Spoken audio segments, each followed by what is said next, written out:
Halo, jumpa lagi dengan saya Apoteker Anton di kuliah Apoteker Anton. Di materi ini, di video ini kita akan pelajari tentang interaksi obat dan untuk mata kuliah farmasi klinik di Fakultas Farmasi Universitas Jember. Video ini merupakan video ketiga dari 5 seri video, satu seri video berisi 5 video gitu.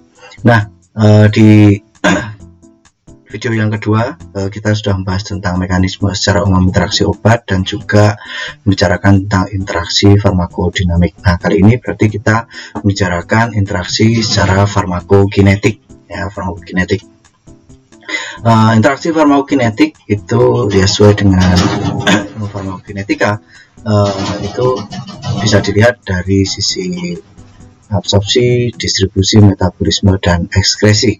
Nah, interaksi farmakokinetik ini lebih banyak dipelajari dan terdokumentasi, jadi banyak penelitian tentang ini gitu ya di body of literature. Nah, alasannya kenapa? Karena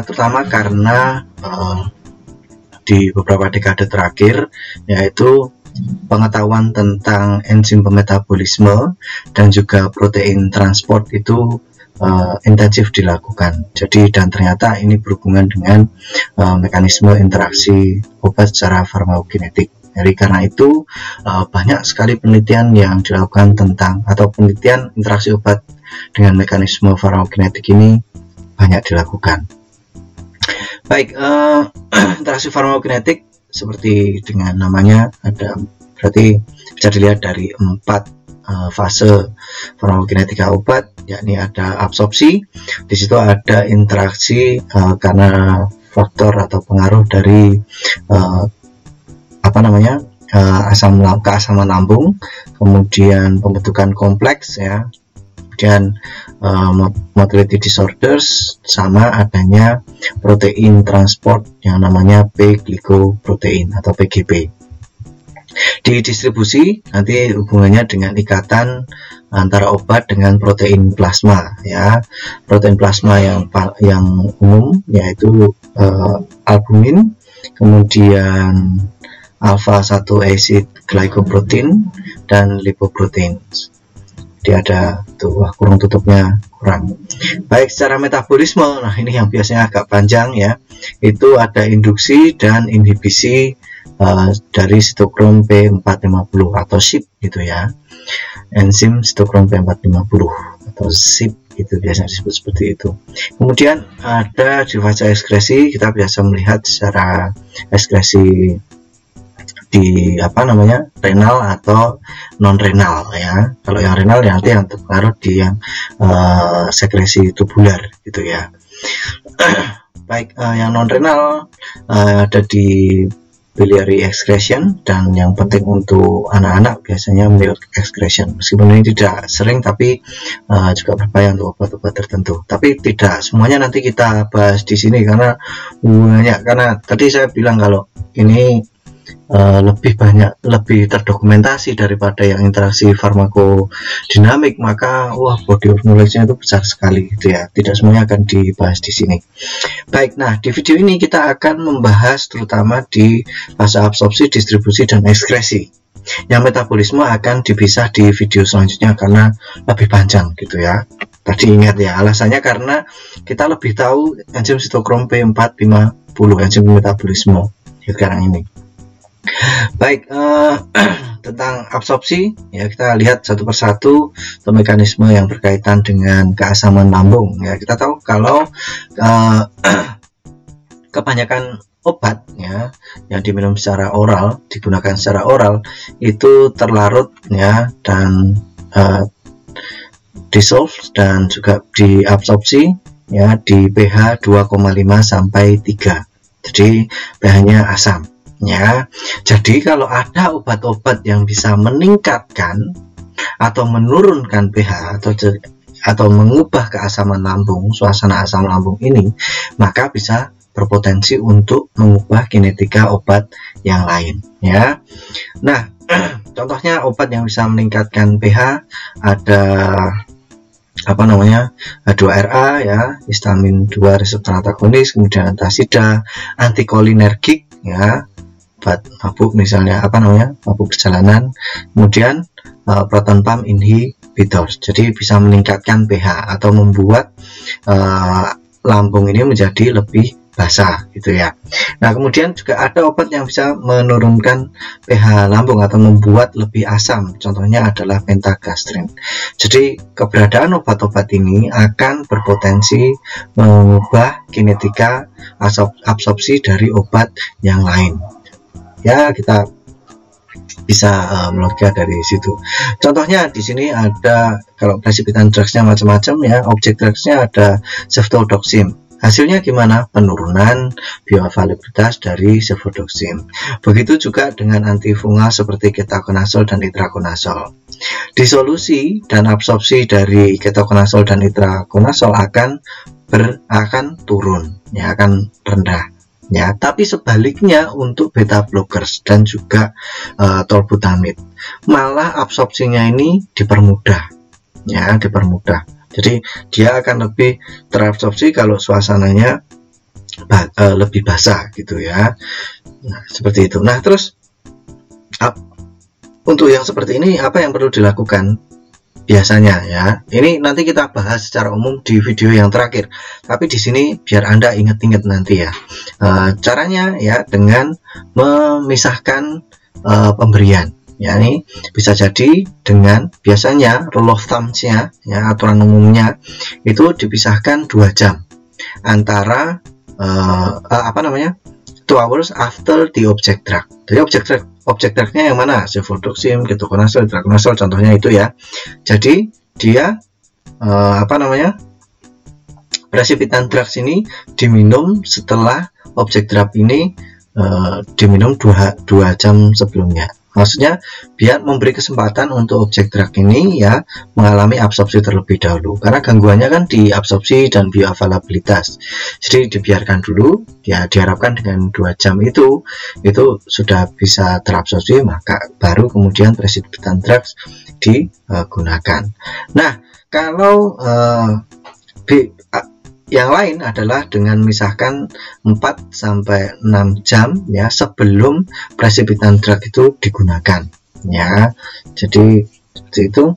Kemudian kalau misalnya ada pilihan lain untuk rute yang lain selain oral dan itu memiliki efikasi yang sama ya, effectiveness yang sama, maka kalau memungkinkan kita pilih rute yang lain ya, agar berbeda gitu ya. Jadi tidak bermasalah di absorpsinya ya. Kalau misalnya di yang oral kemudian diubah menjadi injeksi, berarti kan nggak kepetuan gitu ya, nggak ketemu gitu dengan precipitant drugs atau perpetrators ya. Object drug, victim ya. Oke. Bisa seperti itu. Kemudian yang kedua, yang formation of complexes ya. Jadi kelasi atau pembentukan kompleks yang insoluble, yang tak larut ya, itu bisa terjadi ketika satu obat diminum bersama dengan multivalen cations ya, yang sehingga absorpsi jelas turun. Terbentuk kompleks kok, bentuk kompleks dari molekulnya besar, susah untuk diabsorpsi dan insoluble ya. Jadi betul-betul mengurangi absorpsi, kemudian mengurangi bioavailabilitas victim drugs atau object drugs. Contohnya precipitating agentnya adalah antasida. Nah, ini over the counter atau OTC drugs atau obat yang bisa dijual tanpa resep biasanya multivitamin dan lain sebagainya, itu biasanya mengandung kation bervalensi 2 atau lebih begitu ya. Nah, makanya kalau memberikan obat kepada pasien juga ditanya apakah pasien menggunakan produk-produk over the counter ini. Yang lain lagi ya, kalau ini termasuk sebenarnya food drug interactions, karena kalau misalnya precipitating agents-nya di sini, makanya tidak saya sebut drugs ya, tapi agents ya. Bisa jadi juga dairy products ya, produk-produk susu ya, karena bisa mengandung kation bervalensi banyak gitu ya, yang multivalen. Baik, kemudian objek of drugs-nya ya, ada beberapa contoh ya. Contoh yang utama itu bisphosphonates ya, bisa contohnya alendronat yang digunakan untuk terapi osteoporosis misalnya. Nah, dia ya dalam kondisi normal saja tidak berinteraksi, itu bioavailability-nya hanya 0,5 sampai 2%. Very low ya. Lah kalau ditambahi dengan antasida misalnya ya, alendronat melarang-larang ya kan, tambah antasida yang murah yang relatif murah gitu ya, wah bisphosphonates akan jauh lebih sedikit lagi bioavailabilitasnya.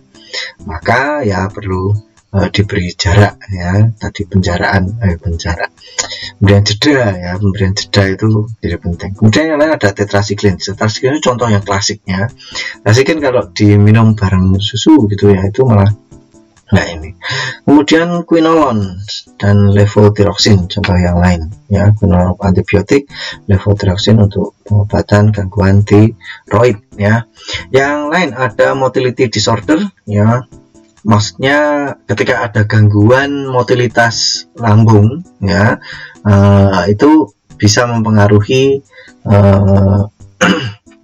aktivitas objek drug ya, karena the time of contact ya, waktu kontak antara obat dengan area mukosa lambung itu menurun, sehingga absorpsinya juga kemudian akan menurun. Nah, logis ya, jadi gampang untuk diingat-ingat. Nah, ya contohnya metoclopramid misalnya. Metoclopramid itu mempercepat pengosongan lambung ya, mempercepat pengosongan lambung. Jadi biasanya untuk terapi di GERD, kemudian di peptic ulcer disease gitu ya, terutama GERD sama mual muntah ya itu. Kemudian cisaplide juga ya, karena dia bisa mempercepat pengosongan lambung, sehingga obat lain yang diminum bersamaan bisa mengalami masalah absorpsi. Objek drugs-nya, nah terutama kalau ada obat yang controlled release ya, atau obat yang salutenterik gitu ya, nah itu jelas ini sangat terpengaruh gitu ya.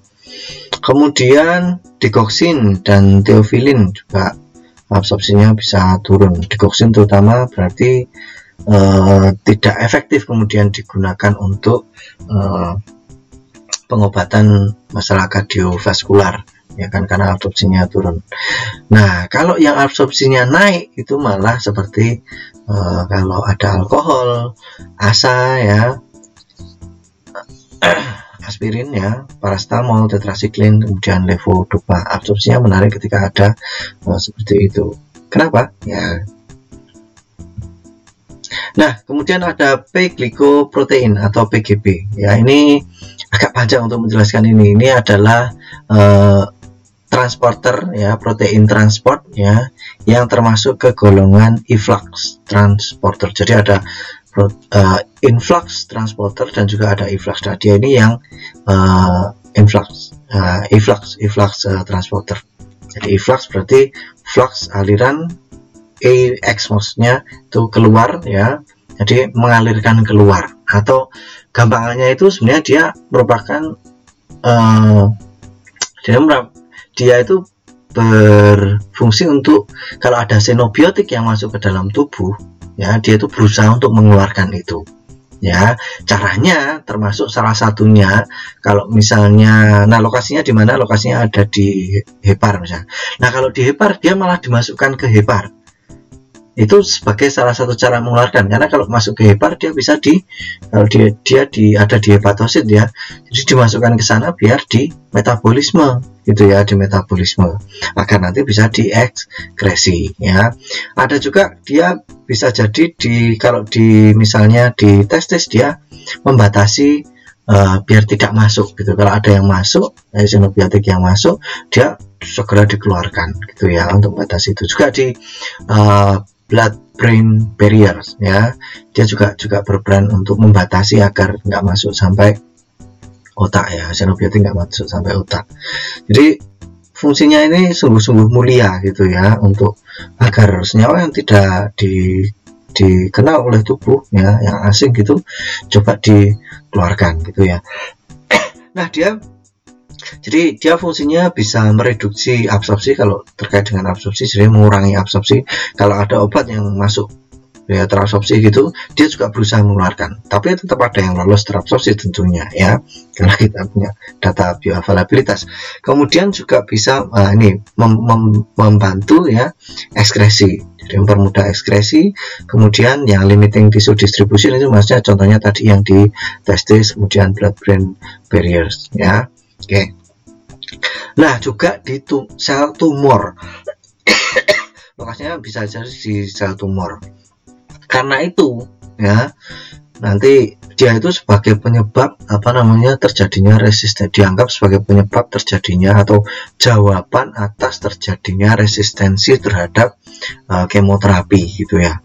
Nah, obat itu bisa menjadi substrat ya, satu obat bisa menjadi substrat atau inducer ya, atau induktor, atau juga inhibitor dari PGP ini.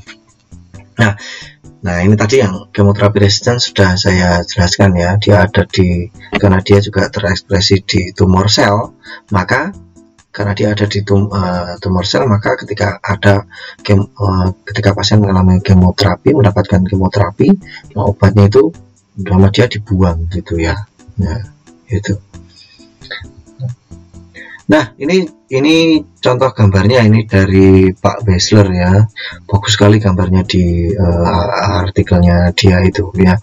Nah, di sini kalau kita lihat ya, itu yang biru-biru itu yang sebelah kiri, yang dekat huruf A besar itu di lumen usus, sedangkan yang di sebelah kanan itu di darah gitu ya. Nah, PGP ada di sana. Nah, kalau dilihat panahnya PGP itu kayak ditusuk kayak sate gitu, panahnya ke arah lumen. Jadi kalau ada yang masuk ke sana, ada senyawa yang masuk ke dalam enterosit itu, maka dia akan dikeluarkan oleh PGP ini. Nah, ada cerita menarik ya penemuan PGP ini. Dulu ya, interaksi antara digoxin dan erythromycin itu diduga diperantarai oleh yang namanya Eubacterium lentum. Eubacterium lentum ini itu memetabolisme digoxin ya, metabolisme digoxin, sehingga digoxin ini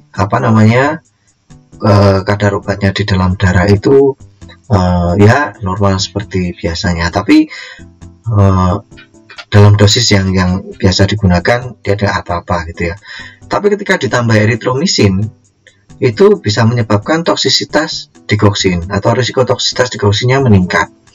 Nah, dulu diduga ya, karena Eubacterium lentum ya, flora normal di usus kita itu bisa jadi dibunuh oleh erythromycin, maka tidak ada yang metabolisme digoxin, sehingga ada digoxin yang seharusnya tidak masuk ke aliran darah akhirnya masuk ke aliran darah. Tapi ternyata tidak seperti itu. Ternyata mekanismenya bukan karena Eubacterium lentum, tapi karena PGP. Erythromycin itu adalah inhibitor dari PGP. Jadi dia bisa menghambat kerja PGP. Nah, karena kerja PGP dihambat, dia seharusnya mengeluarkan sebagian dari konsentrasi digoxin yang terdisolusi, kemudian mau diabsorpsi ya, diabsorpsi terus tapi dikeluarkan lagi begitu ya. Nah, itu mau diabsorpsi dikeluarkan lagi kan. Nah, karena dia dihambat, inhibitor ya, digoxin itu substratnya dari PGP. Substrat artinya dia terbantu oleh PGP ya, cocok sama PGP. Kalau erythromycin ini cocok tapi ya menghambat itu ya, dia inhibitor. Nah, karena itu mengalami akhirnya karena ada erythromycin yang inhibitor ini, toksitas digoxin meningkat. Baik, nah sekarang ke yang fase distribusi ya, fase distribusi. Nah, kita akan membahas hanya albumin saja ya. Albumin ini sifatnya alkali ya, maka obat-obat yang biasanya cocok untuk nempel sama albumin adalah obat-obat yang asam gitu ya, yang relatif asam. Nah, baru kalau misalnya dia tersaturasi ya, dia jenuh, maka obat akan akhirnya nempel ke lipoprotein. Tapi terutama ini albumin ya, ini komponen protein plasma yang utama di distribusi ya, di darah, di sistem sirkulasi.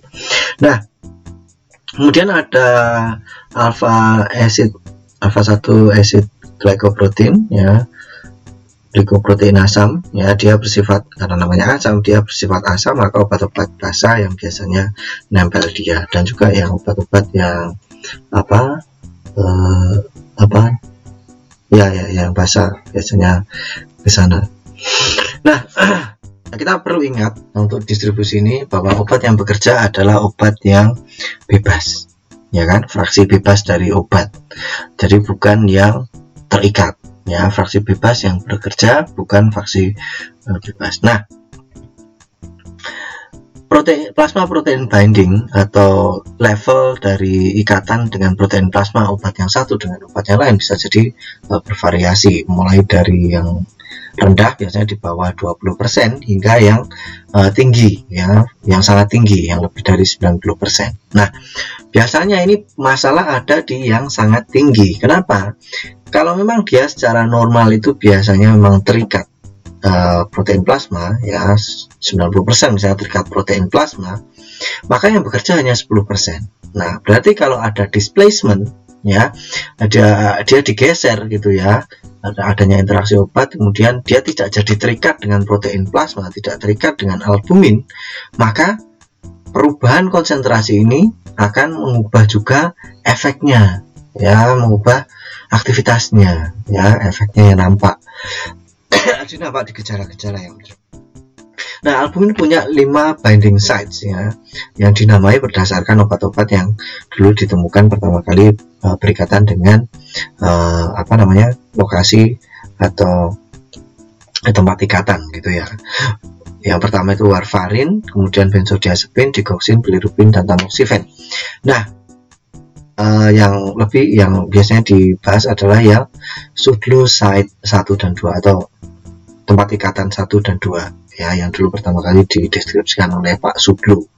Nah, displacement kalau terjadi, ya, maka displacement biasanya terjadi kalau afinitas dari suatu obat itu lebih tinggi daripada obat yang sedang nempel. Jadi precipitant drugnya adalah obat-obat yang dengan afinitas terhadap albumin lebih tinggi daripada yang tidak, daripada yang objek drugnya gitu, ya.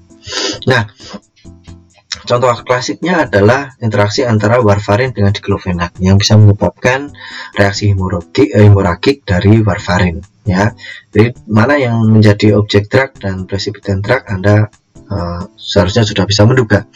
Baik, nah contohnya data, ya, dari drug bank misalnya menyebutkan kalau diklofenak itu, ya, 99,7% itu terikat dengan serum protein, ya, terutama albumin. 99,7%. Berarti kalau fraksi yang terikat itu 99,7%, yang tidak terikat hanya 0,3%. Ya, yang bekerja berarti, ya, kurang lebih yang 0,3% ini yang memberikan efek antiinflamasi, ya, anti nyeri itu 0,3 ini. Nah, kalau dia digunakan bersamaan dengan warfarin yang notabene itu katanya dengan fraksi yang terikat dengan protein plasma albumin itu hanya 99%, bisa jadi itu afinitas diklofenak lebih tinggi daripada warfarin. Maka ketika mereka digunakan bersamaan, warfarin itu akan direbut ikatannya dengan di albumin ini dengan diklofenak, ya. Tapi sebenarnya gimana, ya? Oke. Nah, seperti itu. Nah, sementara kita tahu kalau warfarin itu yang bekerja hanya, yang unbound-nya hanya 1%. Nah, kalau misalnya dia yang didisplace adalah akhirnya yang terikat dengan protein plasma dari warfarin itu adalah 98%. Berarti yang bebas menjadi 2%. Dalam arti kinerjanya bisa jadi, ya, kalau misalnya dose response relationship-nya linear, itu bisa jadi meningkat 100%. Maka hemorrhagic atau bleeding itu sangat mungkin terjadi, ya, social case-nya sangat terjadi. Nah, di sini di interaksi obat di mekanisme yang distribusi itu perlu di fase distribusi itu perlu diperhatikan untuk obat-obat yang punya ikatan protein plasma tinggi, gitu, ya, karena bisa saling bersaingan. Nah, sekarang yang eliminasi. Yang terakhir nih, sebelum video ini berakhir.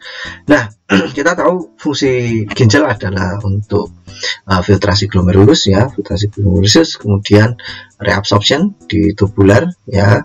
Nah, kemudian ada sekresi tubular secara aktif ya, active tubular secretion. Nah, biasanya interaksi obat itu terjadi di sini ya, di active tubular secretion ini, di fungsi ginjal yang ketiga ya.